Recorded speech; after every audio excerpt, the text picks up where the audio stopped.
আজ এই বিদ্যালয়ের ৭৫তম বর্ষের সমাপনী উৎসবের প্রথম দিন। শ্রদ্ধেয় গুণী ব্যক্তিদের আশীর্বাদ এবং ভালোবাসা নিয়ে আমি আবৃত্তি পরিবেশন করছি।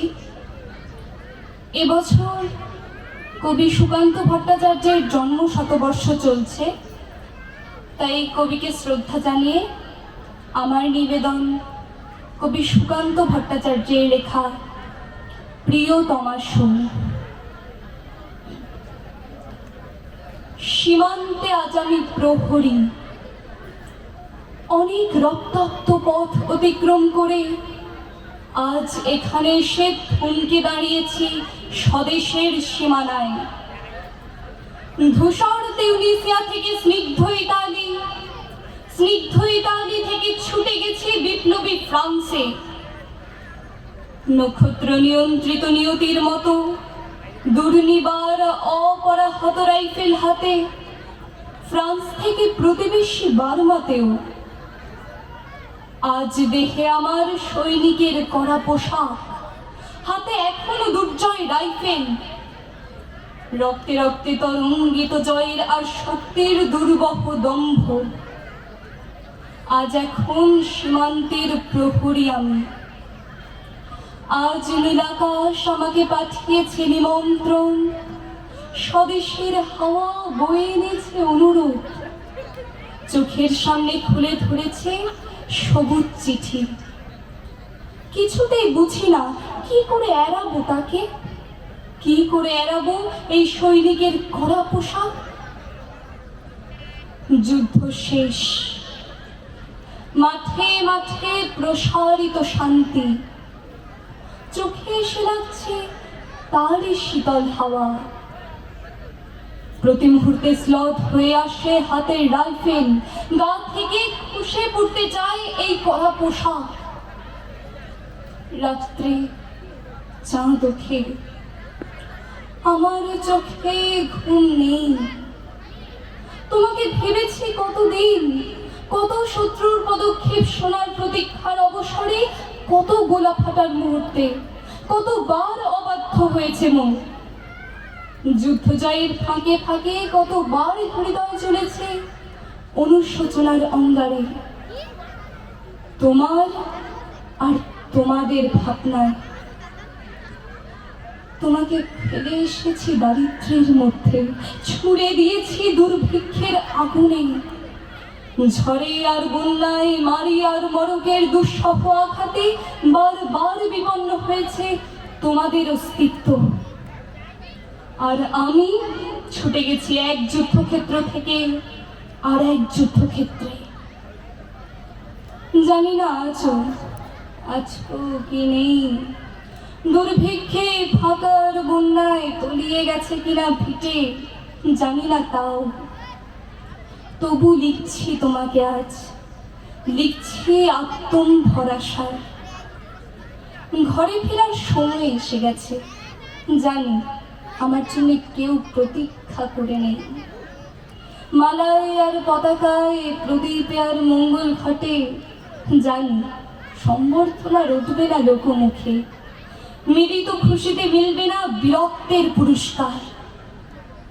তবু একটি হৃদয় নেচে উঠবে আমার আবির্ভাবে, সে তোমার হৃদয়। যুদ্ধ চাই না আর, যুদ্ধ তো থেমে গেছে। পদার্পণ করতে চায় না মন ইন্দোনেশিয়ায়। আর সামনে নয়, এবার পেছন ফেরার পালা। পরের জন্য যুদ্ধ করেছি অনেক, এবার যুদ্ধ তোমার আর আমার জন্য। প্রশ্ন করো যদি এত যুদ্ধ করে পেলাম কি, উত্তর তার তিউনিসিয়ায় পেয়েছি জয়, ইতালিতে জনগণের বন্ধুত্ব, ফ্রান্সে পেয়েছি মুক্তির মন্ত্র, আর নিষ্কণ্টক বার্মায় পেলাম ঘরে ফেরার তাগাদা। আমি যেন সেই বাতিওয়ালা যে সন্ধ্যায় রাজপথে পথে বাতি জ্বালিয়ে ফেরে, অথচ নিজের ঘরে নেই যার বাতি জ্বালার সামর্থ্য। নিজের ঘরেই জমে থাকে দুঃসহ অন্ধকার। নমস্কার। আমার শেষ নিবেদন আমাদের ডুয়ার্সেরই কবি ডক্টর পীযূষ সরকারের লেখা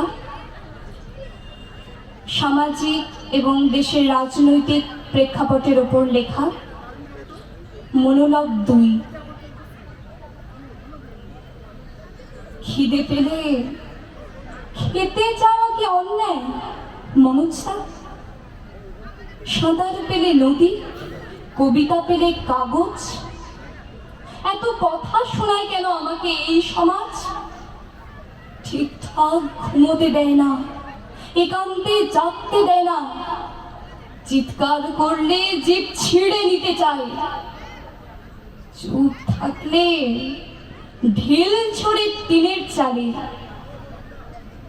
আমি রুবিনা পারভিনকে ভালোবাসি, বিয়ে করতে চাই। সমাজ বাবাকে বুঝিয়েছে এরকম হলে তিনি যেন আমাকে ত্যায্য পুত্র করেন। বুথ সম্মেলনে যাইনি বলে আমি আর 100 দিনের কাজ পাবো না, ইন্দিরা আবাসন পাবো না। রাজনীতি সমাজকে বুঝিয়েছে এই ছেলে বিচ্ছিন্ন চিন্তার, একে মাওবাদী ধরা যাক।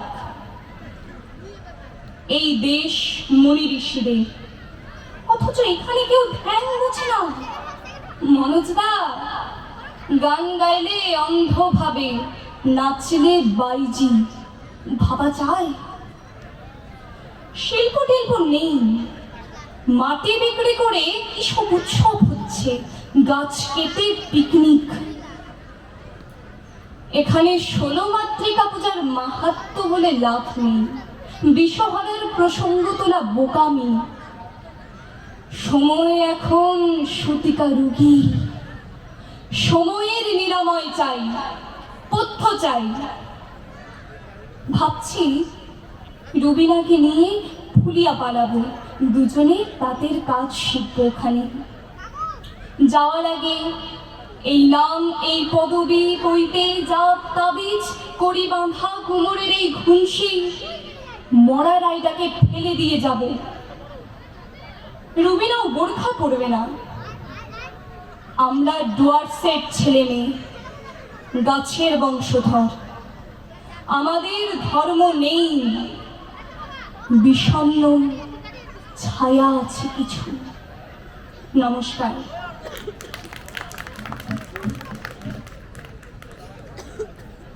এতক্ষণ শুনলাম সুন্দর আবৃত্তি।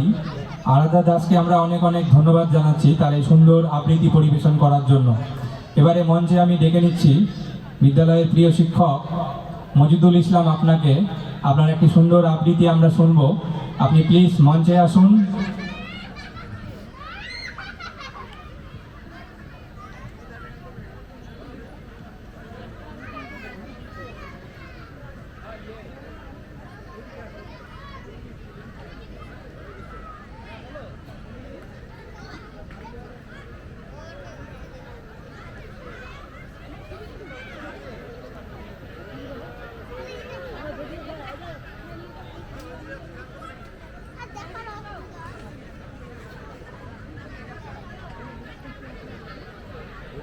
গান করছে মঞ্চে এখন দেখি